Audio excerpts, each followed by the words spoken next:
It's now time to bring on a couple of gentlemen that have a very, very instrumental part in this car and also in previous generation 911s. But for the sexy body lines and the interior, I'd like to welcome on stage head of Porsche Style, Michael Mauer, please. Anyway.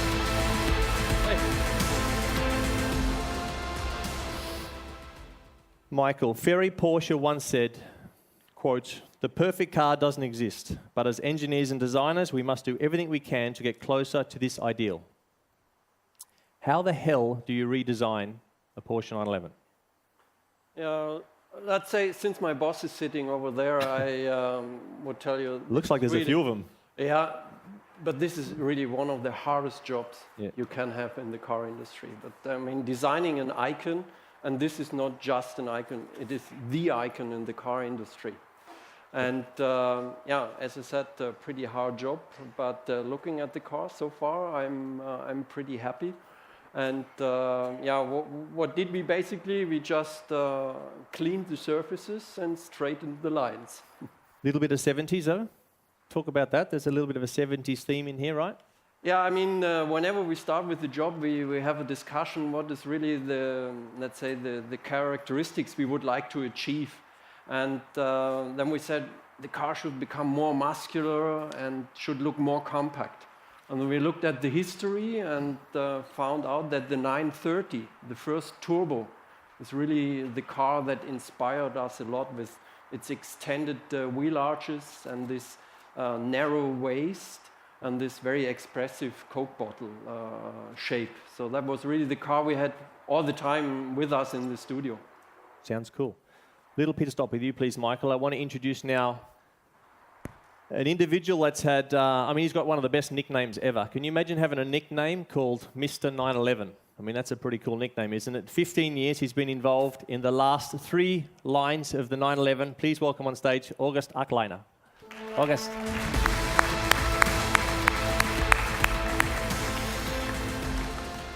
I want to bring you to the rear of the car, please, August. Yeah. Because we know the Porsche 911 has always been rear engine. Goes against a little bit of weight distribution and all these things, which I know a little bit about, but in terms of the icon of the 911, it's always been leader of class, leader in its segment, and this beautiful balance between track and street. But what have we done, and how's the focus still going to make sure that we're still on pole position when it comes to rear-engine high-performance street cars? Yeah, sometimes people say in the past, well, that's the biggest disadvantage of this car, the weight distribution, because the engine is in the back of the car. But in my opinion, it's the biggest advantage of the car, because the whole thing, here in German we say, here plays the music in the 911, exactly in this range. Yep. Here's the engine, here's the gearbox, here's the rear axle, now, by the way, with 21-inch wheels. Yeah.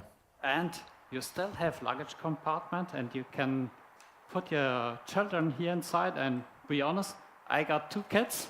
In the meantime, 2 engineers working at Porsche, and they grew up exactly here. Oh, there you go. Good homework. Good R&D project. Yeah. Michael, August just quickly mentioned about the wheels. So we're 20 on the front, 21 on the rear. I know you designers love big wheels. I like big wheels too, but they've got to be functional, right? I mean, in terms of aerodynamics and also rolling resistance. What's the idea around this wheel combination on the new generation car? With the power and performance of this car, you know very well, I mean, you should have good aerodynamics. Otherwise, it becomes more kind of airplane. So I would say the tricky thing was that we wanted to keep the surfaces very clean on that car. So I think it was more challenging for the aerodynamic guys that they had to do all their arrangements, let's say, invisible. And yes, it goes without saying, I mean, designers love big wheels.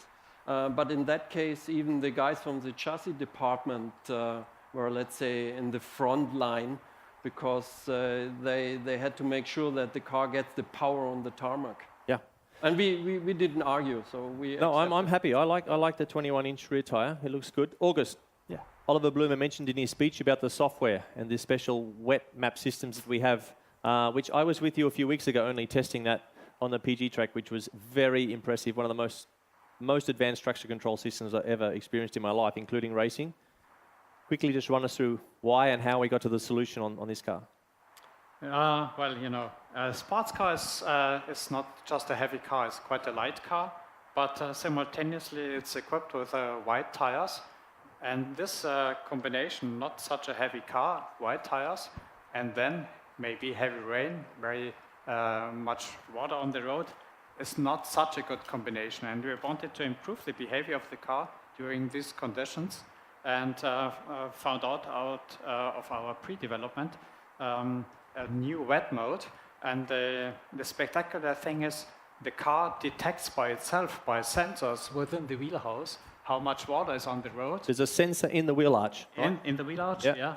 And depending on the frequencies these are caused by the water, the stability systems adapted to these conditions, especially ABS and traction control.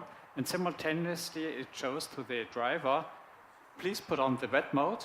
And when the driver does it, then the spoiler comes up to produce more downforce. And when you have a C4 model, there's more torque transmitted to the front axle just to keep the car as stable as possible. But I have to mention one thing. You should not switch off your brain. It's still up to you to have the perfect speed under these conditions. That's what the racing drivers do. Absolutely. Racing drivers switch their brain off. I think that's a very good system for the UK because it rains there all the time, doesn't it? So that will work well. Michael, is it possible to quickly show us through? No. I just want to have a quick look through the interior. That's okay. You want to do the yellow one? Let's have a look in the yellow one. Let's do that. The yellow car is... It looks nice. Let's do the yellow one. Yeah, ladies and gentlemen, we're just going to have a look through why and how Michael and his team will put the ignition on so you can have a bit of a look at the lighting. Run us through the streamlined dashboard you have here. Yeah, I mean, for us at Porsche, the driver is always in the focus of our job. And it's really, we try to arrange everything that the whole user experience and user interface really supports the driver driving. And again, the tricky part was balancing this, what we called to create this analog precision in combination with this digital experience. And I think we found a pretty good way. You have this very sophisticated touch screens on one hand, and on the other side, you have as well just very traditional switches. When designing the car, who is the driver you had in mind? I mean, there's not one special person. That's more different categories. You know, person that just enjoy easy driving and enjoy the look of the car. Then you have people using the car as a daily driver, take the car over the weekend on the road trip, and then you have, let's say, the really ambitious drivers that are even able to drive the car up to the limit. Maybe like former Formula One drivers, maybe like Alan Prost and these guys. Yes. Well, there's a long list. They all have them. August, it's the last generation car that you're going to work on. So I imagine this is a car that's extremely close to your heart. So what's your feelings on working on this model line for the last time? It's always a very exciting moment for me to present a new 911, and the first one which I presented had been the 997 several years ago. So it's the third generation I present and will be my last.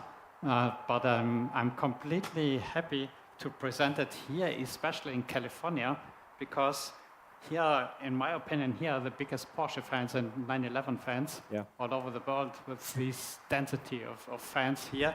So it's a really pleasure for me and an honor to present this car here. And now I have to say, just have fun with this car.